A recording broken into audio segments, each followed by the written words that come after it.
ನಮಸ್ಕಾರ, ನಾನು ಶರ್ಮಿತಾ ಶೆಟ್ಟಿ. ನಿರ್ಮಾಣ ಹಂತದ ಮೆಟ್ರೋ ಪಿಲ್ಲರ್ ರಾಡ್ ಕುಸಿತಗೊಂಡಿದೆ. ಬೆಂಗಳೂರಿನ ನಾಗವಾರ ಬಳಿಯ ಮೆಟ್ರೋ ಪಿಲ್ಲರ್ ಕುಸಿತ ಆಗಿರೋದು. ಪ್ರಾಥಮಿಕ ಮಾಹಿತಿ ಪ್ರಕಾರ ಯಾವುದೇ ಪ್ರಾಣಹಾನಿ ಸಂಭವಿಸಿಲ್ಲ ಅಂತ ಇನ್ಫಾರ್ಮೇಶನ್ ಇದೆ.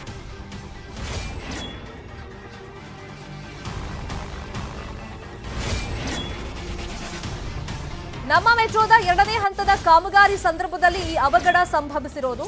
ನಿರ್ಮಾಣ ಹಂತದಲ್ಲಿದ್ದಂತ ಪಿಲ್ಲರ್ನ ಕಬ್ಬಿಣದ ರಾಡ್ಗಳು ಕುಸಿತ ಆಗಿದೆ. ನಾಗವಾರ ಹಾಗೇನೆ ಗೊಟ್ಟಿಗೆರೆ ಮಾರ್ಗದಲ್ಲಿ ಮೆಟ್ರೋ ಕಾಮಗಾರಿ ನಡೀತಾ ಇತ್ತು. ಪ್ರಾಥಮಿಕವಾಗಿ ಒಂದಿಷ್ಟು ಮಾಹಿತಿ ಸಿಕ್ಕಿರೋ ಪ್ರಕಾರ ಅಲ್ಲಿ ಪ್ರಾಣಹಾನಿ ಸಂಭವಿಸಿಲ್ಲ. Metro ಪಿಲ್ಲರ್ನ rod ಕುಸಿತವಾಗಿದೆ. ದೃಶ್ಯದಲ್ಲೂ ನಾವು ನೋಡ್ತಾ ಇದ್ದೀವಿ. ಕನ್ಸ್ಟ್ರಕ್ಷನ್ ಹಂತದಲ್ಲಿತ್ತು, ಕಾಮಗಾರಿ ನಡೀತಾ ಇತ್ತು. ಆ ಸಂದರ್ಭದಲ್ಲಿ ಮೆಟ್ರೋ ಪಿಲ್ಲರ್ ರಾಡ್ ಕುಸಿತ ಆಗಿದೆ ಇದ್ದಕ್ಕಿದ್ದಂಗೆ.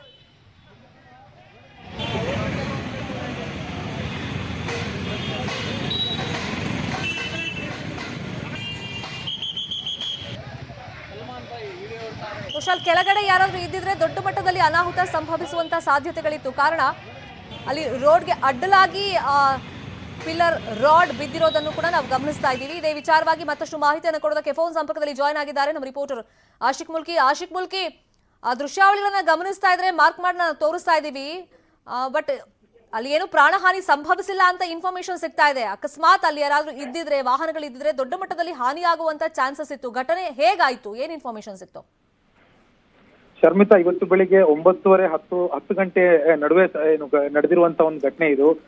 ನಮ್ಮ ಮೆಟ್ರೋ ನಿರ್ಮಾಣ ಮಾಡ್ತಿರುವಂತಹ 2ನೇ ಹಂತದ ಕಾಮಗಾರಿ ಏನಿದೆ, ನಾಗವಾರ ಗೊಟ್ಟಿಗೆರೆ ಮಾರ್ಗ, ಈ ಮಾರ್ಗದಲ್ಲಿ ಬರುವಂತಹ ಒಂದು ಪಿಲ್ಲರ್ಗಾಗಿ ಹಾಕಿದ್ದ ಕಬ್ಬಿಣದ ಸರಳುಗಳು ಏಕಾಏಕಿಯಾಗಿ ನೆಲ ಕಚ್ಚಿರುವಂತದ್ದು. ಈ ಒಂದು ಘಟನೆಯಲ್ಲಿ ಇಬ್ಬರಿಗೆ ಗಾಯ ಆಗಿದೆ ಅನ್ನುವಂತ ಒಂದು ಮಾಹಿತಿ ಕೂಡ ಸಿಗ್ತಾ ಇದೆ. ಸ್ಥಳೀಯರು ಅವರನ್ನ ತಕ್ಷಣವೇ ವಾಹನ ಸವಾರರು ಅವರನ್ನ ಪಕ್ಕದಲ್ಲಿ ಇರುವಂತಹ ಒಂದು ಖಾಸಗಿ ಆಸ್ಪತ್ರೆಗೂ ಕೂಡ ದಾಖಲು ಮಾಡಿದೀಗ ಚಿಕಿತ್ಸೆ ಕೊಡಲಾಗ್ತಾ ಇದೆ. ಈ ಒಂದು ಪ್ರಕರಣಕ್ಕೆ ಸಂಬಂಧಪಟ್ಟಿರುವ ಹಾಗೆ BMRCL ನಮ್ಮ ಮೆಟ್ರೋ MD ಆಗಿರುವಂತಹ ಅಂಜುಮ್ ಪರ್ವೇಜ್ ಅವರು ಕಾರ್ಮಿಕರ ಅಥವಾ ಅಲ್ಲಿ ಪಾದಾಚಾರಿಗಳ ಅಥವಾ ವಾಹನ ಸವಾರರ ಯಾರವರು? ಶರ್ಮಿತಾ, ಆ ಬಗ್ಗೆ ಇನ್ನೂ ಕೂಡ ಕ್ಲಾರಿಟಿ ಸಿಗ್ಬೇಕಾಗಿದೆ. ಇದ್ರ ಬಗ್ಗೆ ಒಂದು ಅಸ್ಪಷ್ಟವಾಗಿರುವಂತಹ ಮಾಹಿತಿ ಸದ್ಯಕ್ಕೆ ಸಿಗ್ತಾ ಇರುವಂತದ್ದು. ಈಗಿನ ಡೆವಲಪ್ಮೆಂಟ್ ಏನು ಅಂತಂದ್ರೆ, ಈ ಒಂದು ಘಟನಾ ಸ್ಥಳಕ್ಕೆ BMRCL MD ಆಗಿರುವಂತಹ ಅಂಜುಮ್ ಪರ್ವೇಜ್ ಅವರು ಕೂಡ ಭೇಟಿ ಕೊಡ್ತಾ ಇದ್ದಾರೆ.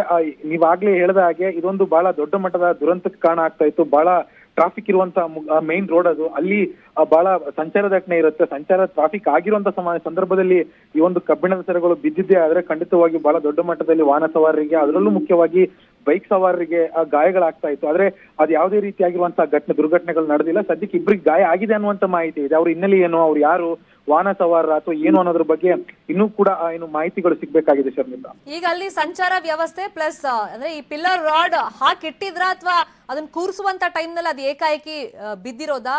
ಏನ್ ಘಟನೆ ಆಯ್ತು ಅದ್ರ ಬಗ್ಗೆ ಇನ್ಫಾರ್ಮೇಶನ್? ಶರ್ಮಿತಾ, ಕಳೆದ ಸುಮಾರು 6-7 ತಿಂಗಳಿಂದಾನು ಕೂಡ ಆ ಒಂದು ಗೊಟ್ಟಿಗೆರೆ ಮತ್ತು ನಾಗವಾರ 21 ಕಿಲೋಮೀಟರ್ ಉದ್ದದ ಏನು ಆ ಮಾರ್ಗ ಇತ್ತು, ಅದನ್ನ ಕಾಮಗಾರಿ ಮಾಡ್ತಾ ಇದ್ರು. ಈ ಒಂದು ಕಬ್ಬಿಣದ ಸರಗಳು ಬಹಳ ತಿಂಗಳ ಹಿಂದೆ ಹಾಕಿದ್ದಂಥದ್ದು. ಈಗ ಏಕಾಏಕಿಯಾಗಿ ಹೇಗ್ ಬಿತ್ತು? ಬಹುಶಃ ಇದು ಆ ಪಿಲ್ಲರ್ ಹಾಕೋದಕ್ಕಿಂತ ಮೊದಲೇ ಬಿದ್ದಿದ್ದು ಬಹಳ ಒಳ್ಳೇದಾಯ್ತು ಅನ್ನುವಂತ ಒಂದು ವಾದ ಕೂಡ ಇದೀಗ ಚರ್ಚೆ ಕೂಡ ನಡೀತಾ ಇರುವಂತದ್ದು. ಅಕಸ್ಮಾತ್ ಪಿಲ್ಲರ್ ಹಾಕದ ಮೇಲೆ ಬಿದ್ದಿದ್ರೆ ಇನ್ನೊಂದು ದೊಡ್ಡ ಮಟ್ಟದಲ್ಲಿ, ಇದಕ್ಕಿಂತಲೂ ದೊಡ್ಡ ಮಟ್ಟದಲ್ಲಿ ಘಾಸಿ ಆಗುವಂತ ಸಾಧ್ಯತೆಗಳಿತ್ತು. ಆದ್ರೆ ಆ ರೀತಿಯಾಗಿರುವಂತ ಘಟನೆ ಆಗಿಲ್ಲ. ಸದ್ಯಕ್ಕೆ ಪಿಲ್ಲರ್ಗಳಿಗಾಗಿ ಹಾಕಿದ್ದ ಆ ಒಂದು ರಾಡ್ಗಳು, ಕಬ್ಬಿಣದ ಸರಳುಗಳೇನಿದೆ ಅದು ಮಾತ್ರ ಬಿದ್ದಿರುವಂತದ್ದು. ಈ ಒಂದು ಕಬ್ಬಿಣದ ಸರಳುಗಳಿಂದಾಗಿ ಅಕ್ಕಪಕ್ಕದಲ್ಲಿದ್ದಂತಹ ಮರಗಳ ರೆಂಬೆ ಕಂಬಗಳು ಕೂಡ ಕಟ್ಟಾಗಿ ರಸ್ತೆ ಮೇಲೆ ಬಿದ್ದಿತ್ತು. ಇದೆಲ್ಲವನ್ನೂ ಕೂಡ ತೆರವು ಮಾಡಿ ಟ್ರಾಫಿಕ್ ಪೊಲೀಸರು ಮತ್ತೆ BBMP ಸಿಬ್ಬಂದಿಗಳು ಅದನ್ನ ವಾಹನ ಓಡಾಟಕ್ಕೂ ಕೂಡ ಅನುವು ಮಾಡಿಕೊಟ್ಟಿರುವಂತದ್ದು. Sharmita, fine, thank you Ashik Mulki. ಈ ಕ್ಷಣದ ಅಪ್ಡೇಟ್ಸ್ಗೆ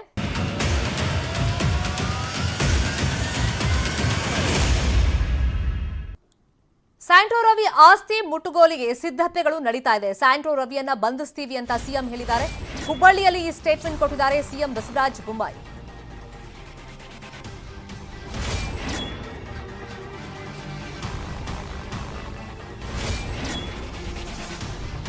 ಸ್ಯಾಂಟ್ರೋ ರವಿಯನ್ನ ಬಿಟ್ಟು ಕಳಿಸಿದೆ ಕಾಂಗ್ರೆಸ್ ಅವರು. ಕಾಂಗ್ರೆಸ್ ಕಾಲದಲ್ಲೇ ಸ್ಯಾಂಟ್ರೋ ರವಿ ಚಟುವಟಿಕೆ ಜಾಸ್ತಿ ಆಗಿತ್ತು.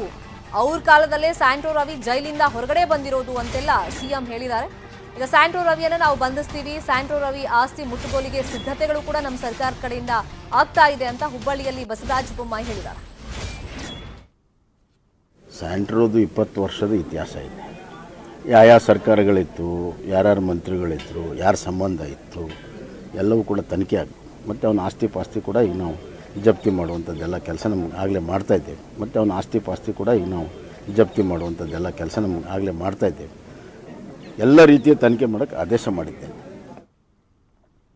ಇನ್ನು ಸ್ಯಾಂಟ್ರೋ ರವಿ ಬಂಧನಕ್ಕೆ ವಿಶೇಷ ತಂಡವನ್ನ ರಚನೆ ಮಾಡಲಾಗಿದೆ. ಆದಷ್ಟು ಬೇಗ ಸ್ಯಾಂಟ್ರೋ ರವಿಯನ್ನ ನಾವು ಬಂಧಿಸ್ತೀವಿ ಅಂತ ಬೆಂಗಳೂರಲ್ಲಿ ಗೃಹ ಸಚಿವ ಆರ್ಗ ಜ್ಞಾನೇಂದ್ರ ಹೇಳಿಕೆಯನ್ನ ಕೊಟ್ಟಿದ್ದಾರೆ.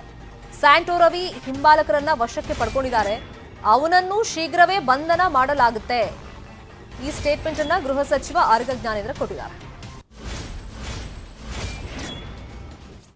ಬಗ್ಗೆ ವಿಶೇಷವಾದಂತಹ ತಂಡಗಳನ್ನು ರಚನೆ ಮಾಡಿ ಅವನ ಎಲ್ಲ ಚಲನವಲನಗಳನ್ನು ವೀಕ್ಷಣೆ ಮಾಡುವಂಥ ಕೆಲಸ ಆಗಿದೆ, ಕಣ್ಣಿಡುವಂಥ ಕೆಲಸ ಆಗಿದೆ ಮತ್ತು ಅವರ ಹಿಂಬಾಲಕರನ್ನು ಕೆಲವರನ್ನು ವಶಕ್ಕೆ ಪಡೆದು ವಿಚಾರಣೆಗೆ ಗುರಿಪಡಿಸಿದ್ದಾರೆ.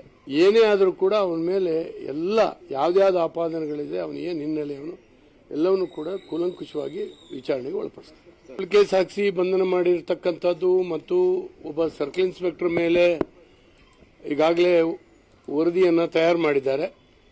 ಏನೆಲ್ಲ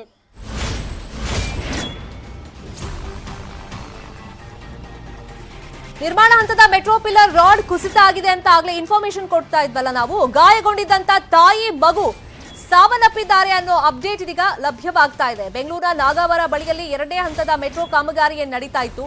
ಇದ್ದಕ್ಕಿದ್ದಂತೆ ಮೆಟ್ರೋ ಪಿಲ್ಲರ್ನ ರಾಡ್ ಕುಸಿತ ಆಗಿತ್ತು. ತಾಯಿ ತೇಜಸ್ವಿನಿ ಹಾಗೇನೆ 2 ವರ್ಷದ ಮಗು ವಿಹಾನ್ ಅವ್ರಿಗೆ ಗಾಯ ಆಗಿತ್ತು. ತಕ್ಷಣಕ್ಕೆ ಅವರನ್ನ ಹಾಸ್ಪಿಟಲ್ಗೂ ಕೂಡ ಕರ್ಕೊಂಡು ಹೋಗಿದ್ರು. ಆದ್ರೆ ಚಿಕಿತ್ಸೆ ಫಲಿಸದೆ ಇಬ್ರು ಮೃತಪಟ್ಟಿದ್ದಾರೆ ಅಂತ ಗೊತ್ತಾಗಿದೆ. ದೊಡ್ಡ ದುರಂತನೇ ಸಂಭವಿಸಿದೆ. ನಿರ್ಮಾಣ ಹಂತದ ಮೆಟ್ರೋ ಪಿಲ್ಲರ್ ರಾಡ್ ಕುಸಿತ ಆಗಿತ್ತು. ಆ ಸಂದರ್ಭದಲ್ಲಿ ತಾಯಿ ಮತ್ತೆ ಮಗು ಗಾಯಗೊಂಡಿದ್ರು. ಅವರಿಬ್ರು ಕೂಡ ಈಗ ಸಾವನ್ನಪ್ಪಿದ್ದಾರೆ ಅನ್ನೋ ಅಪ್ಡೇಟ್ ಲಭ್ಯವಾಗ್ತಾ ಇದೆ. ನಾಗವಾರ ಹಾಗೇನೆ ಗೊಟ್ಟಿಗೆರೆ ಮಾರ್ಗದಲ್ಲಿ ಮೆಟ್ರೋ ನಿರ್ಮಾಣ ಕಾಮಗಾರಿ ನಡೀತಾ ಇತ್ತು. ಅಂದ್ರೆ ಈ ರಾಡ್ಗಳನ್ನ ಮೊದಲೇ ಫಿಕ್ಸ್ ಮಾಡಿದ್ರು. ಅದು ಏಕಾಏಕಿ ಇವತ್ತು ಕುಸಿತ ಆಗಿದೆ, ಬಿದ್ಬಿಟ್ಟಿದೆ. ಅಂದ್ರೆ ರೋಡ್ಗೆ ಬಿದ್ದಿದೆ. ಈಗ ಇಬ್ಬರ ಪ್ರಾಣ ಪಕ್ಷಿ ಹಾರಿ ಹೋಗಿದೆ. ತಾಯಿ ಮತ್ತೆ ಮಗು ಈ ಸಂದರ್ಭದಲ್ಲಿ ಗಾಯಗೊಂಡಿದ್ರು. ಅವರನ್ನ ಹಾಸ್ಪಿಟಲ್ಗೆ ಕರ್ಕೊಂಡು ಹೋದ್ರು ಕೂಡ ಚಿಕಿತ್ಸೆ ಫಲಿಸಲಿಲ್ಲ. ಇಬ್ರು ಕೂಡ ಮೃತಪಟ್ಟಿದ್ದಾರೆ. ತಾಯಿ ತೇಜಸ್ವಿನಿ ಹಾಗೇನೆ 2 ವರ್ಷದ ಮಗು ವಿಹಾನ್ ಈ ಘಟನೆಯಲ್ಲಿ ಮೃತಪಟ್ಟಿದ್ದಾರೆ. ನಮ್ಮ ಮೆಟ್ರೋ 2ನೇ ಹಂತದ ಕಾಮಗಾರಿ ಸಂದರ್ಭದಲ್ಲಿ ಈ ಅವಘಡ ಸಂಭವಿಸಿರೋದು. ಈಗ ಕುಸಿತ ಕಾರಣ ಏನು? ಸಹಜವಾಗಿ ಫಸ್ಟ್ ಬರೋದು ಕಳಪೆ ಕಾಮಗಾರಿ ಏನಾದ್ರೂ ಮಾಡಿದ್ರ ಅದು ಕಾರಣ ಆಯ್ತಾ? ಪಿಲ್ಲರ್ನ ರಾಡ್ಗಳನ್ನ ಸರಿಯಾಗಿ ನಿಲ್ಸಿರ್ಲಿಲ್ವಾ? ಯಾಕಂದ್ರೆ ಇದನ್ನ ನಿಲ್ಸಿ ತುಂಬಾ ದಿನಗಳೇ ಕಳೆದು ಹೋಗಿತ್ತು. ಇವತ್ತು ಏಕಾಏಕಿಯಾಗಿ ಅದು ರಸ್ತೆ ಕುಸಿದು ಬಿದ್ದಿದೆ ಅಂದ್ರೆ ಅಕಸ್ಮಾತ್ ತುಂಬಾ ಜನ ಇದ್ದಂತ ಸಂದರ್ಭದಲ್ಲಿ ಈ ಘಟನೆ ಸಂಭವಿಸಿದ್ರೆ ಇನ್ನೂ ದೊಡ್ಡ ಮಟ್ಟದಲ್ಲಿ ಅನಾಹುತ ಆಗ್ತಾ ಇತ್ತು. ಈಗ ಅನಾಹುತ ಆಗಿದೆ, ತಾಯಿ ಮಗು ಪ್ರಾಣವನ್ನ ಕಳ್ಕೊಂಡಿದ್ದಾರೆ. ಇನ್ನೂ ದೊಡ್ಡ ಮಟ್ಟದಲ್ಲಿ ಅನಾಹುತ ಆಗಿದ್ರೆ ಇನ್ನಷ್ಟು ಮಂದಿ ತಮ್ಮ ಪ್ರಾಣವನ್ನ ಕಳ್ಕೋಬೇಕಾಗ್ತಾ ಇತ್ತು. ಯಾರು ಜವಾಬ್ದಾರಿ, ಯಾರು ಹೊಣೆ ಇದಕ್ಕೆ? ಬೀಳದಂತೆ ಇವರು ತಡೆಯೋದಕ್ಕೆ ಒಂದು ಕ್ರಮ ಅಂತ ಇರುತ್ತಲ್ಲ, ಇವ್ರಿಗೆ ಗೊತ್ತಿರುತ್ತಲ್ಲ ಕನ್ಸ್ಟ್ರಕ್ಷನ್ ಮಾಡೋರ್ಗೆ. ಆ ಕ್ರಮಗಳನ್ನ ಯಾಕೆ ಕೈಗೊಂಡಿರ್ಲಿಲ್ಲ? ಫಸ್ಟ್ ಆಫ್ ಆಲ್ ಈ ತರ ರಾಡ್ಗಳನ್ನ ನಿಲ್ಸಿದ್ಮೇಲೆ ಪಿಲ್ಲರ್ ಹಾಕೋದಕ್ಕೂ ಮುಂಚಿತವಾಗಿ, ಅದು ಕಾಂಕ್ರೀಟ್ ಹಾಕೋಕ್ಕೂ ಮುಂಚಿತವಾಗಿ ಇವ್ರು ನೋಡ್ಕೋಬೇಕಲ್ವಾ ಅದ್ರ ಸ್ಟೇಟಸ್ ಏನಿದೆ ಅಂತ ಹೇಳಿ. ಅದನ್ನ ಯಾಕೆ ಚೆಕ್ ಮಾಡ್ಕೊಳ್ಳಿಲ್ಲ? ನಿರ್ಮಾಣ ಹಂತದ ಮೆಟ್ರೋ ಪಿಲ್ಲರ್ನ ರಾಡ್ ಕುಸಿತಗೊಂಡಂತ ಪರಿಣಾಮ ಈಗ ತಾಯಿ ಹಾಗೇನೆ ಮಗು ಸಾವನ್ನಪ್ಪಿದ್ದಾರೆ. ಪಿಲ್ಲರ್ ರಾಡ್ ಕುಸಿತ ಆಗಿದೆ. ಇದಕ್ಕೆ ಕಾರಣ ಏನ್ ಹಾಗಾದ್ರೆ? ಕಳಪೆ ಕಾಮಗಾರಿ ಕಾರಣನಾ? ಫಸ್ಟ್ ಬರೋದೇ ಮೈಂಡಿಗಿದು. ಯಾಕಂದ್ರೆ ಇವರು ಕ್ವಾಲಿಟಿ ಆಫ್ ವರ್ಕ್ ಯಾವ್ದ್ರಲ್ಲಿ ಕೊಡ್ತಾ ಇದ್ದಾರೆ ಹಾಗಾದ್ರೆ? ಅಥವಾ ಪಿಲ್ಲರ್ನ ರಾಡ್ಗಳನ್ನ ಸರಿಯಾಗಿ ನಿಲ್ಸಿರ್ಲಿಲ್ವಾ ಅಲ್ಲಿ? ಇನ್ನು ಬೀಳುತ್ತೆ ಅಂತ ಮೊದಲೇ ಗೊತ್ತಾದಂತ ಸಂದರ್ಭದಲ್ಲಿ ಅದನ್ನ ತಡೆಯೋ ನಿಟ್ಟಲ್ಲಿ ಒಂದಿಷ್ಟು ಕ್ರಮಗಳನ್ನ ಕೈಗೊಳ್ಳಬಹುದಾಗಿತ್ತಲ್ಲ. ಫಸ್ಟ್ ಆಫ್ ಆಲ್ ಚೆಕ್ ಮಾಡ್ಬೇಕಲ್ಲ, ಅದನ್ನ ಯಾಕೆ ಚೆಕ್ ಮಾಡಕ್ ಹೋಗಿಲ್ಲ ಇವರು? ಆ ಪಿಲ್ಲರ್ಗಳನ್ನ ನಿಲ್ಸಿದ ಮೇಲೆ ಇನ್ನು ಎಂಜಿನಿಯರ್ ಲೋಪ ಏನಾದ್ರೂ ಇಲ್ಲ ಆಗಿತ್ತಾ? ಯಾರ ಬೇಜವಾಬ್ದಾರಿಗೆ ಈ ಪಿಲ್ಲರ್ ರಾಡ್ ಕುಸಿತ ಆಯ್ತು ಹಾಗಾದ್ರೆ? ಇಬ್ಬರ ಪ್ರಾಣ ಪಕ್ಷಿ ಹಾರು ಹೋಗಿದೆ. ಇದಕ್ಕೆ ಯಾರು ಜವಾಬ್ದಾರಿ? ಇದಕ್ಕೆ ಯಾರು ಹೊಣೆ ಹಾಗಾದ್ರೆ? ಫಸ್ಟ್ ಆಫ್ ಆಲ್ ಒಂದು ಕಾಮಗಾರಿ ನಡೀತಾ ಇದೆ ಅಂತ ಹೇಳಿದ ಮೇಲೆ, ಹೌದು ಬೆಂಗಳೂರಲ್ಲಿ ವಾಹನ ಸವಾರಿಗೆ ತುಂಬಾ ಕಿರಿಕಿರಿ ಆಗುತ್ತೆ ಅಥವಾ ಸಂಚಾರಕ್ಕೆ ತೊಡಕಾಗುತ್ತೆ. ಕಾಮಗಾರಿ ನಡೆಯುವಂತ ಸಂದರ್ಭದಲ್ಲಿ ರೋಡ್ ಬ್ಲಾಕ್ ಮಾಡಿದ್ರೆ ಅಥವಾ ಡೈವರ್ಟ್ ಮಾಡಿದ್ರೆ ಅರ್ಥ ಆಗುತ್ತೆ, ಇಲ್ಲ ಅಂತಲ್ಲ. ಇಂಥ ದುರಂತ ಸಂಭವಿಸಿದ್ರೆ ಪ್ರಾಣನೇ ಹೋಗುತ್ತಲ್ಲ. ಕಾಮಗಾರಿ ಸ್ಥಳದಲ್ಲಿ ವಾಹನವನ್ನ ಬಿಟ್ಟಿದ್ಯಾರು? ಜನರ ಸಂಚಾರಕ್ಕೆ ಅಲ್ಲಿ ಅನುವನ್ನ ಮಾಡಿಕೊಟ್ಟಿದ್ಯಾರು? ಅದನ್ನ ಓಪನ್ ಇಟ್ಟಿದ್ಯಾರು? ರೋಡನ್ನು ಯಾಕೆ ಬ್ಲಾಕ್ ಮಾಡಿರಲಿಲ್ಲ? ಸೊ ಈ ತರ ಹಲವಾರು ಪ್ರಶ್ನೆಗಳು ನಮ್ಮ ಮುಂದೆ ಉದ್ಭವವಾಗಿದೆ. ಇದಕ್ಕೆ ಉತ್ತರ ಯಾರು ಕೊಡ್ತಾರೆ? BMRCL ಸಂಪೂರ್ಣವಾಗಿ ಇದರ ಜವಾಬ್ದಾರಿಯನ್ನ ಹೊರಬೇಕಾಗತ್ತೆ. ನಾವು ನೋಡ್ತೀವಿ, ಪರಿಶೀಲನೆ ಮಾಡ್ತೀವಿ, ಮುಂದೆ ಕ್ರಮ ಕೈಗೊಳ್ತೀವಿ, ಮುಂದೆ ಈ ತರ ಘಟನೆ ಆಗದೆ ಇರೋ ರೀತಿಯಲ್ಲಿ ನಾವು ನೋಡ್ಕೋತೀವಿ. ಈ ತರ ರೆಡಿಮೇಡ್ ಆನ್ಸರ್ಗಳು ಅಥವಾ ರೆಡಿಮೇಡ್ ಸ್ಟೇಟ್ಮೆಂಟ್ಗಳು ಬೇಕಾಗಿಲ್ಲ. ಈ ಕಳಪೆ ಕಾಮಗಾರಿಗೆ ಕಾರಣ ಏನು ಪ್ರಾಪರ್ ಆಗಿ ಫೈಂಡ್ ಔಟ್ ಮಾಡಬೇಕು. ಜೊತೆಗೆ ಇದಕ್ಕೆ ಕಾರಣ ಯಾರು, ಒಂದು ಘಟನೆ ಕಾರಣ ಏನು, ಮತ್ತೆ ಈ ತರ ಆಗೋದಕ್ಕೆ ಕಾರಣ ಆದಂತ ವ್ಯಕ್ತಿಗಳು ಯಾರು, ಅದನ್ನ ಪತ್ತೆ ಹಚ್ಚಬೇಕು. ಅಂತವ್ರ ವಿರುದ್ಧ ಕ್ರಮ ಆಗಬೇಕು. ಸುಮ್ಮನೆ ಪರಿಶೀಲನೆ ಮಾಡ್ತೀವಿ ಅಥವಾ ಪರಿಹಾರ ಕೊಡ್ತೀವಿ, ಇದೆಲ್ಲ ನಡೆಯಲ್ಲ ಇನ್ಮೇಲೆ. Readymade answers. ಈಗ 2 ಪ್ರಾಣ ಪಕ್ಷಿ ಹಾರು ಹೋಗಿದೆ ನಿರ್ಮಾಣ ಹಂತದ ಮೆಟ್ರೋ ಪಿಲ್ಲರ್ ರಾಡ್ ಕುಸಿತದಿಂದಾಗಿ. ಫಸ್ಟ್ ಆಫ್ ಆಲ್ ಇವರು ಅದನ್ನ ಫಿಕ್ಸ್ ಮಾಡಿದ್ಮೇಲೆ, ಆ ರಾಡ್ಗಳನ್ನ ಹಾಕಿದ್ಮೇಲೆ ಪ್ರಾಪರ್ ಆಗಿ ಚೆಕ್ ಮಾಡ್ಕೋಬೇಕಾಗಿತ್ತು ಕಾಲಕ್ಕೆ ಸರಿಯಾಗಿ. ಅದ್ ಬೀಳುವಂತ ಹಂತದಲ್ಲಿ ಇದೆ ಅಂತ ಗೊತ್ತಾಗಿದ್ದಿದ್ರೆ ಮೊದಲೇ ತಡೆಯೋ ಪ್ರಯತ್ನನೂ ಮಾಡ್ಬೋದಾಗಿತ್ತಲ್ಲ. ಅದನ್ನ ಯಾಕೆ ಇವ್ರು ನೋಡ್ಕೊಂಡಿಲ್ಲ? ಮತ್ತೆ ಕಾಮಗಾರಿ ಸ್ಥಳದಲ್ಲಿ ವಾಹನ ಮತ್ತೆ ಜನ ಸಂಚಾರವನ್ನ ಬಿಟ್ಟಿದ್ದಾರೆ. ಇದು ಅವ್ರು ಮಾಡಿರೋ ತಪ್ಪಲ್ವಾ ಹಾಗಾದ್ರೆ?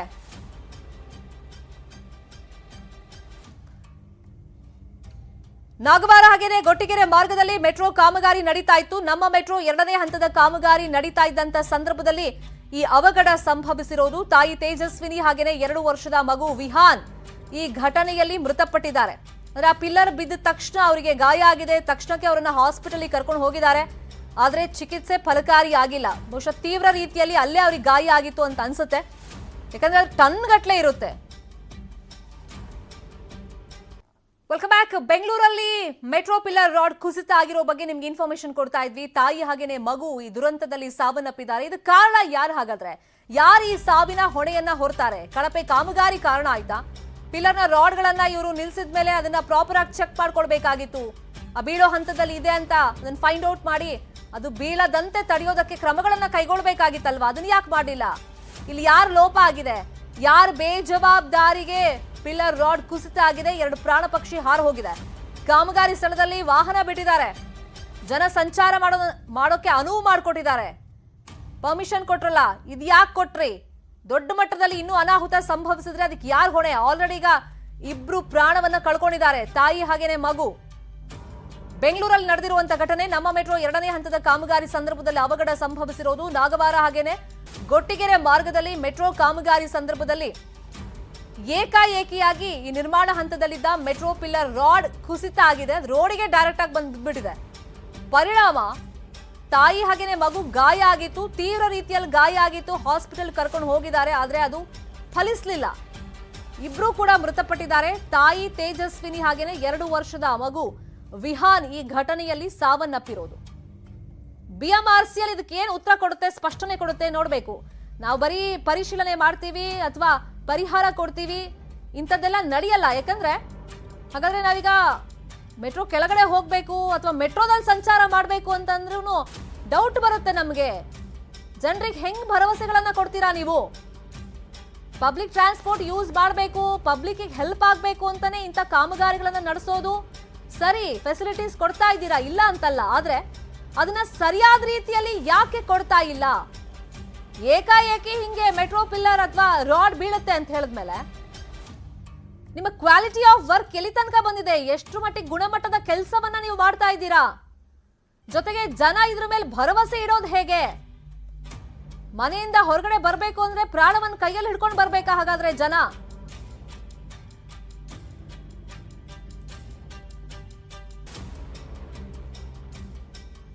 ಇದು ಫಸ್ಟ್ ಟೈಮ್ ಅಲ್ಲ ಮೆಟ್ರೋ ಕಾಮಗಾರಿ ಸಂದರ್ಭದಲ್ಲಿ ಈ ತರ ಅವಘಡಗಳು ಸಂಭವಿಸಿರೋದು. ಯಾವ್ಯಾವಾಗ ಏನೇನಾಗಿತ್ತು ಆ ಮೆಟ್ರೋ ಅವಘಡಗಳನ್ನ ಒಂದ್ಸತಿ ರಿಕಾಲ್ ಮಾಡ್ಕೊಳ್ಳೋದಾದ್ರೆ ನಾವು ಅಕ್ಟೋಬರ್ 24, 2021ರಲ್ಲಿ ಕಾಮಗಾರಿ ಸಂದರ್ಭದಲ್ಲಿ ಕ್ರೇನ್ ತುಂಡಾಗಿ ಬಿದ್ದ್ಬಿಟ್ಟಿತ್ತು. ಮೆಟ್ರೋ ಫೇಸ್ 2ನೇ ಕಾಮಗಾರಿ ಸಂದರ್ಭದಲ್ಲೇ ಈ ಘಟನೆ ನಡೆದಿದ್ದು. ಬೆಂಗಳೂರಿನ ಸಿಲ್ಕ್ ಬೋರ್ಡ್ ಬಳಿಯಲ್ಲಿ ಈ ಅವಘಡ ಸಂಭವಿಸಿತ್ತು.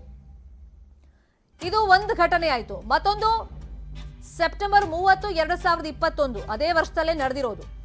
ನಮ್ಮ ಮೆಟ್ರೋ ಕಾಮಗಾರಿ ಸಂದರ್ಭದಲ್ಲಿ ಮಣ್ಣು ಕುಸಿತ ಆಗಿತ್ತು. ಗೊಟ್ಟಿಗೆರೆಯಲ್ಲಿ 30 ಅಡಿ ಮಣ್ಣು ಕುಸಿತು ಅವಾಂತರ ಸೃಷ್ಟಿಯಾಗಿತ್ತು. ಟನಲ್ ಬೋರಿಂಗ್ ಮಷಿನ್ ಸುರಂಗವನ್ನ ಕೊರೆದಿತ್ತು. ಇದರಿಂದ ಅವಘಡ ಆಗಿತ್ತು ಅನ್ನೋ ಆರೋಪಗಳು ಕೇಳಿಬಂದಿತ್ತು. ಸೊ ಇವತ್ತು ನಾವು ನೋಡೋದಾದ್ರೆ ಬೆಂಗಳೂರಿನ ನಾಗವಾರ ಬಳಿಯ ಮೆಟ್ರೋ ಪಿಲ್ಲರ್ ರಾಡ್ ಕುಸಿತ ಆಗಿದೆ. ಇದೇ ವಿಚಾರವಾಗಿ ಮತ್ತಷ್ಟು ಮಾಹಿತಿಯನ್ನು ಕೊಡೋದಕ್ಕೆ ಫೋನ್ ಸಂಪರ್ಕದಲ್ಲಿ ಜಾಯಿನ್ ಆಗಿದ್ದಾರೆ ನಮ್ಮ ರಿಪೋರ್ಟರ್ ಶಿವಪ್ರಸಾದ್. ಇದನ್ನ ದೊಡ್ಡ ಮಟ್ಟದ ಅನಾಹುತ ಅಂತಾನೆ ಕನ್ಸಿಡರ್ ಮಾಡಬೇಕು. 2 ಪ್ರಾಣ ಹಾನಿಯಾಗಿದೆ. ಇದಕ್ಕೆ ಯಾರು ಹೊಣೆ ಹೊರ್ತಾರೆ? ಇಲ್ಲಿ ಕಾರಣಗಳ ಬಗ್ಗೆನೂ ಕೂಡ ನಾವು ಚರ್ಚೆ ಮಾಡ್ತಾ ಇದ್ವಿ. ಬರೀ ನಾವು ಪರಿಶೀಲನೆ ಮಾಡ್ತೀವಿ, ಮುಂದೆ ಹೀಗೆ ಆಗದೆ ಇರೋ ರೀತಿ ನೋಡ್ಕೊಳ್ತೀವಿ, ಇದೆಲ್ಲ ಉತ್ತರಗಳು ಬೇಡ ಈಗ. ಶರ್ಮಿತಾ, ಏನಂದ್ರೆ ಎಲ್ಲಿ ಈ ಹೈವೇಗಳಲ್ಲಿ ಆಗ್ತಾ ಇದೆಯಲ್ಲ ಕಾಮಗಾರಿಗೆ ನಡೀತಿರೋ ಅಲ್ಲಿ ಮತ್ತಷ್ಟು ಮುಂಜಾಗ್ರತಾ ಕ್ರಮವನ್ನ ವಹಿಸುವಂತ ನಿಟ್ಟಿನಲ್ಲಿ ಮೆಟ್ರೋ ಪ್ರಾಧಿಕಾರ ಎಲ್ಲೋ ಒಂದು ನಿರ್ಲಕ್ಷ್ಯವನ್ನ ವಹಿಸಿದ್ಯಾ ಅನ್ನುವಂಥದ್ದು ಗೊತ್ತಾಗುತ್ತೆ. ಯಾಕಂದ್ರೆ ಇದು ಪಿಲ್ಲರ್ ಅಂದ್ರೆ ಒಂದು ಕನ್ಸ್ಟ್ರಕ್ಷನ್ ಮಾಡ್ತಾ ಇರುವಂತದ್ದು. ಅಂದ್ರೆ ಫಸ್ಟ್ ಕಂಬಿಗಳನ್ನೆಲ್ಲವನ್ನ ಕೂಡ ಜೋಡಿಸಿ ಅದನ್ನ ಒಂದು ಪಿಲ್ಲರ್ ಮಾದರಿಯಲ್ಲಿ ಮಾಡಿ ಅದನ್ನ ತೆಗೆದುಕೊಂಡು ಹೋಗಿ ಆ ಪಿಲ್ಲರ್ ಎಲ್ಲಿ ಮಾಡ್ಬೇಕಾಗುತ್ತಲ್ಲ, ಸೊ ಆ ಒಂದು ಜಾಗದಲ್ಲಿ ಈ ಕಬ್ಬಿಣದಿಂದ ಮಾಡಿದಂತ ಪಿಲ್ಲರ್ ಗಳನ್ನ ಇಟ್ಟು ಅದಕ್ಕೆ ಸಿಮೆಂಟ್ ಅನ್ನ ಮಾಡಲಾಗುತ್ತೆ. ಸೊ ಇಂತಹ ಒಂದು ದೊಡ್ಡದಾದಂತಹ ಒಂದು ಕಬ್ಬಿಣಗಳಿಂದಲೇ ನಿರ್ಮಾಣ ಆದಂತಹ ಪಿಲ್ಲರ್ ಗಳನ್ನ ಇರುವಂತಹ ಒಂದು ಎತ್ತರದ ಮೂಲಕ ಸಾಗಿಸುವಂತಹ ವೇಳೆಯಲ್ಲಿ ಅದು ಕಟ್ಟಾಗಿ ರಸ್ತೆಗೆ ಬಿದ್ದಿದೆ ಅನ್ನುವಂತಹ ಮಾತನ್ನ BMRC ಅಧಿಕಾರಿಗಳು ಮಾಹಿತಿಯನ್ನ ಕೊಟ್ಟಿದ್ದಾರೆ. ಆದ್ರೆ ಈ ಒಂದು ಯಾಕೆಂದ್ರೆ BMRC ಕಾಮಗಾರಿಗಳಿಗೆ ದೊಡ್ಡ ದೊಡ್ಡ ಯಂತ್ರಗಳನ್ನ ಸಲಕರಣೆಗಳನ್ನ ಬಳಸ್ತಾರೆ. ಆದ್ರೆ ಇಂತಹ ಒಂದು ವಾಹನಗಳು ಓಡಾಡುವಂತಹ ರಸ್ತೆಗಳಲ್ಲಿಯೇ ಕಾಮಗಾರಿ ನಡೆಯುವಂತದ್ದಿದೆಯಲ್ಲ, ಇದನ್ನ ಆಲ್ಮೋಸ್ಟ್ ವೆಹಿಕಲ್ಸ್ ಗಳನ್ನ ಸ್ಟಾಪ್ ಮಾಡಿ ರಾತ್ರಿಯ ವೇಳೆ ಅಥವಾ ಮುಂಜಾನೆಯ ವೇಳೆ ಕಾಮಗಾರಿಗಳನ್ನ ಮಾಡ್ತಿದ್ರು. ಆದ್ರೆ ಈಗ ಈ ಒಂದು ಪೀಕ್ ಅವರ್ಸ್ ಈಗಲೂ ಕೂಡ ಬೆಂಗಳೂರಲ್ಲಿ ಟ್ರಾಫಿಕ್ ಜಾಮ್ಗಳು ಇರುವಂತದ್ದು, ಇಚ್ಛೆ ಸಾವಿರಾರು ವೆಹಿಕಲ್ಸ್ ಗಳು ಓಡಾಡುವಂತ ಜಾಗ ಅದು. ಅಲ್ಲಿ ಈ ಟೈಮಲ್ಲಿ ಅಂತ ದೊಡ್ಡ ಪಿಲ್ಲರ್ ಅನ್ನ ಸಾಗಿಸುವಂತ ಅನಿವಾರ್ಯತೆ ಆದ್ರೂ ಅಥವಾ ಅಷ್ಟು ಒಂದು ವೇಗವಾಗಿ ಕೆಲಸ ಆಗ್ಬೇಕು ಅನ್ನುವಂತ ಅರ್ಜೆಂಟ್ ಅವರು ಏನಿತ್ತು ಅನ್ನುವಂಥದ್ದು ಗೊತ್ತಾಗ್ತಿಲ್ಲ. ಯಾಕಂದ್ರೆ ಯಾವುದೇ ಕಾಮಗಾರಿಗಳನ್ನ BMRC ಮಾಡುವಂತ ಸಂದರ್ಭ ಏನಿದೆ ಅಂದ್ರೆ ರಾತ್ರಿಯ ವೇಳೆಯಲ್ಲಿ ಇಂಥ ದೊಡ್ಡ ಎಕ್ವಿಪ್ಮೆಂಟ್ಸ್ ಗಳನ್ನ ಬಳಸುವಂತ ನಿಟ್ಟಿನಲ್ಲಿ ಆ ಒಂದು ರಾತ್ರಿಯ ವೇಳೆಯಲ್ಲಿ ಅದನ್ನ ಯೂಸ್ ಮಾಡ್ತಾ ಇದ್ರು. ಇವತ್ತು ಆ ಒಂದು ದೊಡ್ಡ ಕಂಬವನ್ನ ಈ ಟೈಮ್ ನಲ್ಲಿ ವಾಹನಗಳು ಓಡಾಡುವಂತ ಸಂದರ್ಭದಲ್ಲಿ ತಂದಿಟ್ಟು ಅದನ್ನ ಸಾಗಣೆ ಮಾಡೋದಕ್ಕೆ ಹೋಗಿದ್ದಾದ್ರೂ ಯಾಕೆ ಅನ್ನುವಂತ ಪ್ರಶ್ನೆ ಮೂಡ್ತಾ ಇದೆ. ಆ ತೆಗೆದುಕೊಂಡು ಹೋಗುವಾಗ ಆ ಒಂದು ಕ್ರೇನ್ ಇದೆ, ಕ್ರೇನ್ ಇಂದ ಕಳಚಿ ಬಿದ್ದಂತ ಸಂದರ್ಭದಲ್ಲಿ ಈ ರೀತಿಯಾದಂತ ಒಂದು ಅವಘಡ ಆಗಿದೆ. ಸದ್ಯ ಈಗ ಸ್ಥಳಕ್ಕೆ BMRC ಅಧಿಕಾರಿಗಳು ಕೂಡ ಭೇಟಿ ಕೊಟ್ಟಿದ್ದಾರೆ. ಜೊತೆಗೆ ಪರಿಶೀಲನೆ ಮಾಡ್ತಾ ಇದೀವಿ, ಆ ಯಂತ್ರದಲ್ಲಿ ಲೋಪ ಆಗಿದ್ಯಾ ಅಥವಾ ಆ ಯಂತ್ರವನ್ನ ಆಪರೇಟ್ ಮಾಡುವಂತಹ ಯಾರು ವ್ಯಕ್ತಿಗಳಿದಾರ ಅಲ್ಲಿಂದ ಏನಾದ್ರು ಸಮಸ್ಯೆಗಳಾಗಿದ್ಯಾ ಅನ್ನುವಂತ ನಿಟ್ಟಿನಲ್ಲಿ ನಾವೀಗ ಪರಿಶೀಲನೆ ಮಾಡ್ತೀವಿ ಅಂತ ಹೇಳಿದ್ದಾರೆ. ಆದ್ರೆ ಈಗ ಆಗಿರುವಂತಹ ಅನಾಹುತದ ಜವಾಬ್ದಾರಿಯನ್ನ ಕಾಮನ್ ಸೆನ್ಸ್ ಇಂತ ದೊಡ್ಡ ಮಟ್ಟದಲ್ಲಿ ಒಂದು ಪಿಲ್ಲರ್ ರಾಡ್ ಅನ್ನ ತರ್ತಾ ಇದ್ದಾರೆ ಅಥವಾ ಅದನ್ನ ಕ್ರೇನ್ ಮುಖಾಂತರ ಎತ್ತುತ್ತಾ ಇದ್ದಾರೆ ಅಥವಾ ಇಳಿಸ್ತಾ ಇದ್ದಾರೆ, ಇಂಥ ಸಂದರ್ಭದಲ್ಲಿ ಅಲ್ಲಿ ಫಸ್ಟ್ ಆಫ್ ಆಲ್ ಜನದಟ್ಟಣೆ ಇರ್ದಂಗ್ ನೋಡ್ಕೋಬೇಕು, ಜನಸಂಚಾರ ಇರಬಾರ್ದು, ವಾಹನ ಸಂಚಾರಕ್ಕೆ ಅಲ್ಲಿ ಪರ್ಮಿಷನ್ ಕೊಡಬಾರ್ದು. ಸೊ ಇದನ್ನೆಲ್ಲ ಪರಿಶೀಲನೆ ಮಾಡ್ಕೊಂಡಿಲ್ವಾ ಹಾಗಾದ್ರೆ ಇವರು? ಖಂಡಿತವಾಗಿ ಒಂದು ಫಸ್ಟ್ ಫಾಲ್ಟ್ ಇದ್ರಲ್ಲಿ ಏನ್ ಕಂಡು ಬರೋದಂದ್ರೆ ಹಗಲಿನ ವೇಳೆಯಲ್ಲಿ ಈ ಒಂದು ಕಾಮಗಾರಿಯನ್ನ ಈ ರೀತಿ ಪಿಲ್ಲರ್ ಅನ್ನ ಸಾಗಾಟ ಮಾಡ್ತಿರೋದು.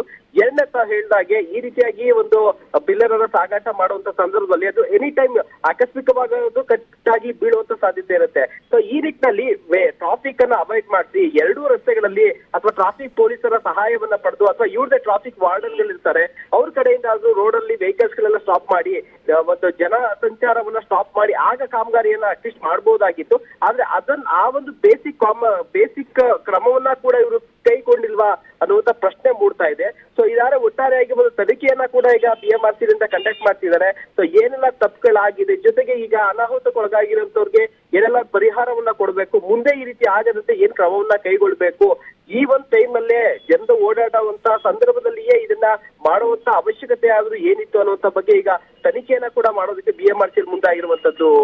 ಶಿವಪ್ರಸಾದ್, ಈಗ ತಾಯಿ ತೇಜಸ್ವಿನಿ 2 ವರ್ಷದ ಮಗು ವಿಹಾನ್ ಮೃತಪಟ್ಟಿದಾರಲ್ಲ, ಅವ್ರೇನ್ ಈ ಕಾಮಗಾರಿಯಲ್ಲಿ ಇದ್ರ ಅಂದ್ರೆ ಕಾರ್ಮಿಕ ವರ್ಗನ ಅವರು ಅಥವಾ ಅವ್ರು ನಡ್ಕೊಂಡು ಹೋಗ್ತಾ ಇದ್ರ, ಯಾರು ಅವ್ರು ಬೇಸಿಕ್ಲಿ ಅದ್ರ ಬಗ್ಗೆ ಇನ್ಫಾರ್ಮೇಶನ್ ಸಿಕ್ಕಿದ್ಯಾ? ಘಟನೆ ಬಗ್ಗೆ BMRC ಅಧಿಕಾರಿ ಜೊತೆ ಈಗಷ್ಟೇ ನಾವು ಮಾತಾಡಿ ಒಂದು ಮಾಹಿತಿನ ಪಡ್ಕೊಂಡಾಗ ಅವ್ರು ಹೇಳಿದಂತಂದ್ರೆ ವೆಹಿಕಲ್ ಅಲ್ಲಿ 4 ಜನ ಆ ಟೈಮ್ ಅಲ್ಲಿ ರಸ್ತೆಯಲ್ಲಿ ಪಾಸ್ ಆಗ್ತಾ ಇದ್ರು. ಅವರ ಮೇಲೆ ಈ ಒಂದು ಪಿಲ್ಲರ್ ಕುಸಿತ ಆಗಿರುವಂತದ್ದು. ಅದರಲ್ಲಿ ಇಬ್ಬರಿಗೆ ಆ ಒಂದು ತಾಯಿ ಮಗುಗೆ ಇಂಜುರಿಗಳಾಗಿದೆ. ಸ್ಥಳೀಯ ಆಸ್ಪತ್ರೆಗೆ ನಾವು ದಾಖಲು ಮಾಡಿದ್ದೇವೆ.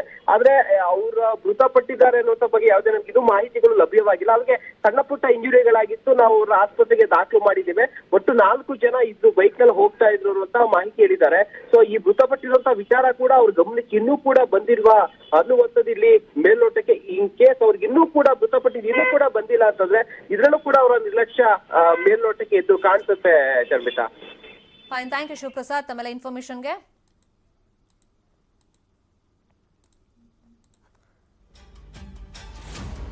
ಈ ಬಗ್ಗೆ ಮಾತಾಡೋದಕ್ಕೆ ಶ್ರೀಹರಿ ಅವರು ನಗರ ಯೋಜನಾ ತಜ್ಞರು ನಮ್ಮ ಜೊತೆ ಫೋನ್ ಸಂಪರ್ಕದಲ್ಲಿ ಜಾಯ್ನ್ ಆಗಿದ್ದಾರೆ. ಸರ್ ನಮಸ್ಕಾರ. ಇನ್ಫ್ಯಾಕ್ಟ್ ರೀಸೆಂಟ್ ಆಗಿ ನಾವು ಈ ಬೆಂಗಳೂರು ಸಿಟಿ ಬಗ್ಗೆ ಡೆವಲಪ್ಮೆಂಟ್ ಬಗ್ಗೆ ಎಲ್ಲ ಸುದೀರ್ಘವಾಗಿ ಮಾತಾಡಿದ್ವಿ. ಬಟ್ BMRCL ಪದೇ ಪದೇ ನಿರ್ಲಕ್ಷ್ಯ ಮಾಡ್ತಾ ಇದೆಯಾ? ಇಂಥ ಕಾಮಗಾರಿ ನಡೆಸುವಂತ ಸಂದರ್ಭದಲ್ಲಿ ಅಟ್ಲೀಸ್ಟ್ ರೋಡ್ ಬ್ಲಾಕ್ ಮಾಡಬೇಕಾಗಿತ್ತು, ಅದನ್ನ ಮಾಡಿಲ್ಲ. ರಾತ್ರಿ ಸಂದರ್ಭದಲ್ಲಿ ಯೂಶಲಿ ಕಾಮಗಾರಿ ಮಾಡ್ತಾರೆ, ಈ ಹಗಲೊತ್ತಲ್ಲಿ ಬೇಕಾಗಿತ್ತಾ? ಪದೇ ಪದೇ ಇಂಥ ಘಟನೆಗಳು ಸಂಭವಿಸೋದಕ್ಕೆ ಏನೇನು ಕಾರಣ ಅನ್ಸುತ್ತೆ ಸರ್? ಈಗ ಬಂದು ಏನಾಗುತ್ತೆ ಅಂದ್ರೆ ನಾವು ರೋಡ್ ಕ್ಲಾಸ್ ಮಾಡೋದು ಎಲ್ಲ ಆಮೇಲೆ ಬರುತ್ತೆ, ಬೀಳೋ ಟೈಮಿಗೆ ಬರುತ್ತೆ. ಬಟ್ ರೋಡ್ ಬೀಳೋ ತರ ಯಾಕೆ ಕನ್ಸ್ಟ್ರಕ್ಟ್ ಮಾಡಿದ್ದಾರೆ, ಬೀಳೋ ತರ ಡಿಸೈನ್ ಯಾಕೆ ಮಾಡಿದ್ದಾರೆ ಅದನ್ನ ಚೆಕ್ ಮಾಡಿದ್ರ ಕಟ್ಟದ ಮೇಲೆ ಚೆಕ್ ಮಾಡ್ಬೇಕು. ಅದನ್ನ ನಾನ್ ಡಿಸ್ಟ್ರಕ್ಟಿವ್ ಟೆಸ್ಟಿಂಗ್ ಅಂತೀವಿ ನಾವು. ನಾನ್ ಡಿಸ್ಟ್ರಕ್ಟಿಂಗ್ ಅಂತಂದ್ರೆ ಯಾವ ಸ್ಟ್ರಕ್ಚರ್ನು ಡಿಸ್ಟ್ರಕ್ಟ್ ಮಾಡ್ದೇನೆ ಟೆಸ್ಟ್ ಮಾಡೋ ವ್ಯವಸ್ಥೆ ಇದು. ಸೊ ಈ ರೀತಿ ವ್ಯವಸ್ಥೆನಲ್ಲಿ ಇರ್ಬೇಕಾದ್ರೆ ನಾವು ಡಿಫ್ಲೆಕ್ಷೋಮೀಟರ್ ಎಲ್ಲ ವಾಲ್ಗೆಲ್ಲ ಇಡ್ಬೋದು, ಎಲ್ಲಿಡ್ಬೋದು, ಡಿಫ್ಲೆಕ್ಷನ್ಸ್, ಸ್ಟ್ರೆಸಸ್, ಸ್ಟ್ರೈನ್ಸ್, ಆಮೇಲೆ ಆಸಿಲೇಷನ್ಸ್ ಪ್ರತಿಯೊಂದು ಮೆಜರ್ ಮಾಡೋ ವ್ಯವಸ್ಥೆ ಇದೆ ನಮ್ಗೆ.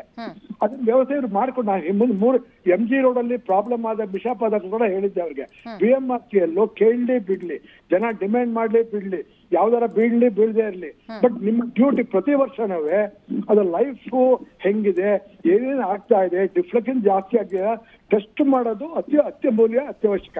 ಅದು BMRCL ನೆಗ್ಲಿಜೆನ್ಸ್ ಅಂದ್ರೆ ಟೋಟಲಿ ನೆಗ್ಲೆಕ್ಟೆಡ್ ನಾವು.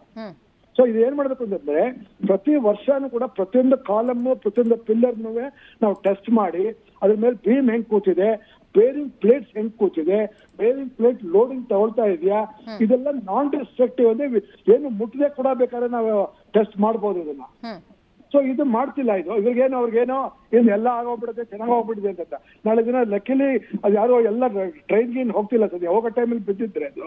ಸೊ ಎಷ್ಟು ದಿನ ಅಪಘಾತ ಆಗ್ತಿತ್ತು ಅವ್ರು ಟ್ರೈನ್ ಬಿದ್ದು. ಅಲ್ಲ ಈ ತರದೆಲ್ಲ ಆದಾಗ ಜನರಿಗೆ ಒಂದು ಹೆದರಿಕೆ ಆಗುತ್ತಲ್ಲ ಸರ್, ನಾವ್ ಹೆಂಗ್ ಮೆಟ್ರೋ ಯೂಸ್ ಮಾಡೋದು ಅಂತ, ಅಥವಾ ಆ ಮೆಟ್ರೋ ಪಿಲ್ಲರ್ ಕೆಳಗೆ ಹೆಂಗ್ ನಾವು ಓಡಾಡೋದು ಅಂತ. ನಮ್ಮ ಸರ್ಕಾರದಲ್ಲಿ ಬಂದಿದೆ ಒಂದು, ಯಾರ ಸತ್ತ ತಕ್ಷಣ 5 ಲಕ್ಷ ಕೊಟ್ಬಿಡ್ತಾರೆ ಬಂದು, ಚೀಫ್ ಮಿನಿಸ್ಟರ್ ಬಂದು 5 ಲಕ್ಷ ಕೊಟ್ಬಿಟ್ಟು ಆಗೋಯ್ತು ಅಂತ ಕೇಳ್ತಾ ಅಂದ್ಬಿಡ್ತಾರೆ. ಅಂದ್ರೆ 5 ಲಕ್ಷ ಕೊಟ್ಕೊಂಡು 10 ಲಕ್ಷ ಕೊಟ್ಕೊಂಡು ಎಷ್ಟು ಜನ ಪ್ರಾಣ ಬಲಿ ತಗೋಬೇಕು ಅವರು ಅದಕ್ಕೆಲ್ಲ ಸರಿ ಮಾಡ್ಬೋದು ಅದೇ ದುಡ್ಡು ಮೊದ್ಲೇನೆ ಅವರು. ಅವ್ರಿಗೊಂದು ಇನ್ಸ್ಟ್ರಕ್ಷನ್ ಮಾಡ್ಬೇಕು, ಅದು ಹೇಳ್ತಾನೆ ಇದ್ದೀನಿ, ಪದೇ ಪದೇ ಹೇಳ್ತಾ ಇದ್ದೀನಿ. ಈ ನಮ್ಮ ಸೌತ್ ಇಂಡ್ ಹತ್ರ ಪ್ರಾಬ್ಲಮ್ ಆಯ್ತು, MG ರೋಡ್ ಅಲ್ಲಿ ಪ್ರಾಬ್ಲಮ್ ಆಯ್ತು, ಅಲ್ಲೂ ಹೋಗಿದ್ದೆ, ಅಲ್ಲೂ ಇಂಟರ್ವ್ಯೂ ಮಾಡಿದೆ, ಎಲ್ಲ ಜೊತೆ ಮ್ಯಾನೇಜಿಂಗ್ ಡಾಕ್ಟರ್ ಮಾತಾಡಿದೆ.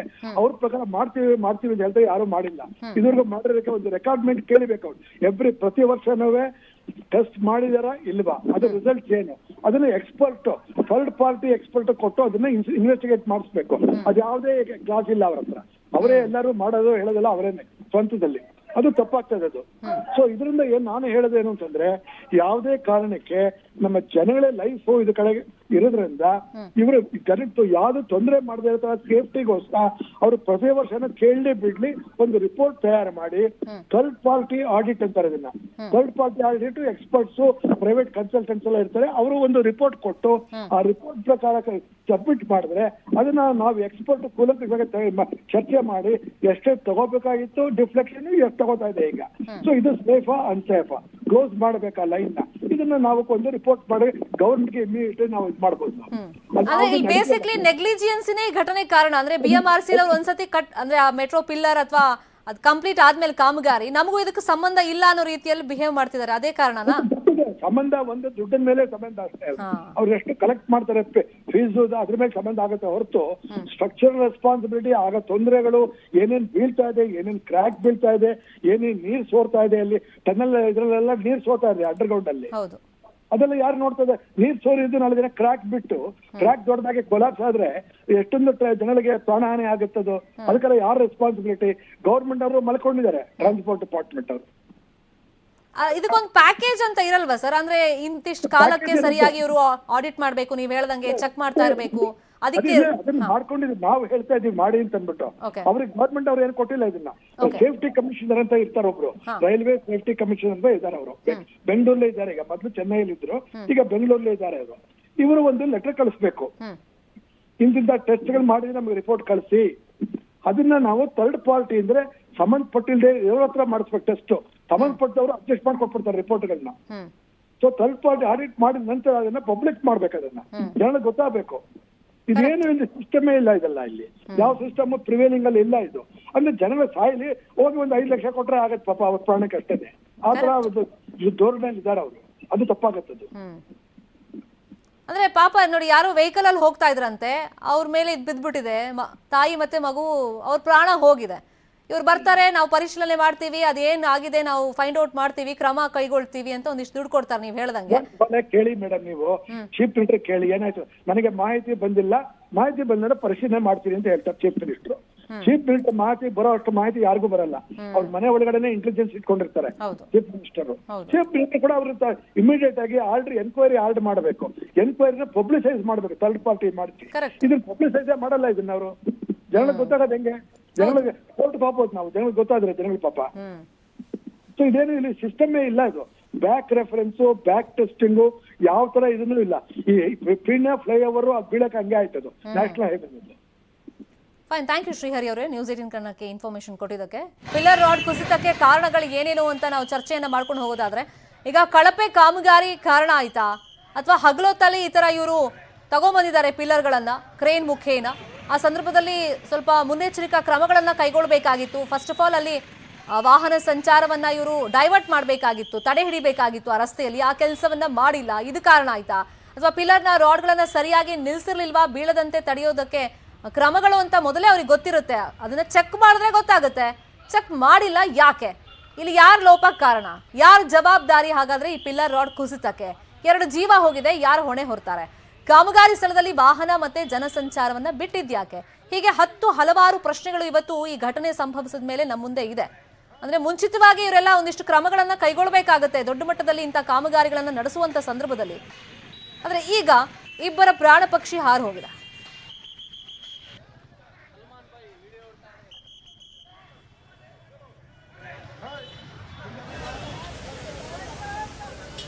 ಇಲ್ಲಿ ಕ್ರೇನ್ ಮುಖಾಂತರನೇ ಆ ಪಿಲ್ಲರ್ ಅನ್ನ ಅಲ್ಲಿ ಇಡುವಂತ ಕೆಲಸ ನಡೀತಾ ಇತ್ತು. ಆ ಸಂದರ್ಭದಲ್ಲಿ ಏಕಾಏಕಿ ಅದು ರಸ್ತೆಗೆ ಬಿದ್ದುಬಿಟ್ಟಿದೆ. ಪರಿಣಾಮ ವಾಹನದಲ್ಲಿ ಸಂಚಾರ ಮಾಡ್ತಾ ಇದ್ದಂತ 4 ಮೇಲೆ ಅದು ಬಿದ್ದಿದೆ. ಇಬ್ಬರಿಗೆ ಗಂಭೀರ ರೀತಿಯಲ್ಲಿ ಗಾಯ ಆಗಿದೆ, ತಾಯಿ ಹಾಗೇನೆ ಮಗು. ಅವರಿಬ್ಬರನ್ನ ಹಾಸ್ಪಿಟಲಿಗೆ ಕರ್ಕೊಂಡು ಹೋಗಿದೀವಿ ಅಂತಷ್ಟೇ BMRC ಅಲ್ಲಿ ಈ ಕ್ಷಣಕ್ಕೂ ಇನ್ಫಾರ್ಮೇಶನ್ ಕೊಡ್ತಾ ಇದೆ. ಬಿಟ್ರೆ ಅವ್ರು ಮೃತಪಟ್ಟಿದ್ದಾರೆ, ಅದ್ರ ಬಗ್ಗೆ ನಮ್ಗೆ ಇನ್ನೂ ಮಾಹಿತಿ ಇಲ್ಲ ಅಂತಾನೆ ಹೇಳ್ತಾ ಇರೋದು. ಮತ್ತಷ್ಟು ಸುದ್ದಿ ನೋಡೋಣ ಬ್ರೇಕ್ ಆದ್ಮೇಲೆ.